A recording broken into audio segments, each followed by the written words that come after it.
In today's video, I'm going to teach you how to center button in Webflow. We'll walk through opening your project, adding a container, placing a button inside it, and using the Style panel to center that button cleanly and reliably. Start by opening your Webflow project in the designer. Head to the page or section where you want the button to live so you can see it in context.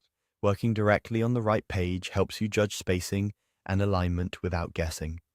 Next, open the Add Elements panel and locate the container element. Drag a container onto the canvas where you want the button. A container is a helpful, responsive wrapper that keeps content neatly aligned within a comfortable maximum width, which is great for consistent layouts across desktop, tablet, and mobile. Position it within the section or area that makes the most sense for your design. Now, with the container in place, open the Add panel again and add a button inside that container. Drop it directly into the container so the button becomes a child of that wrapper. You'll see a default button appear. You can customize text and style later. Right now, we're focused on placement and alignment.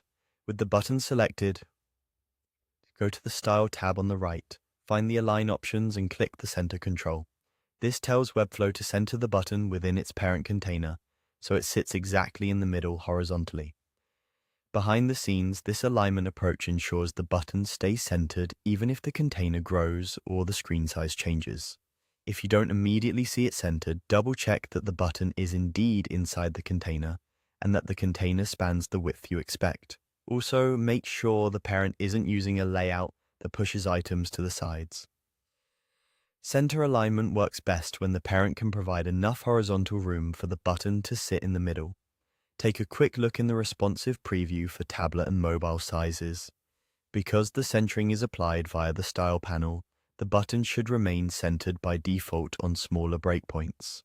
If the spacing feels tight on compact screens, remember that you can adjust padding on the container or margins on the button without changing the centering behavior. That's all there is to it. You opened your project, added a container for a clean, responsive wrapper, placed a button inside it, and centered the button using the Style panel's Align control.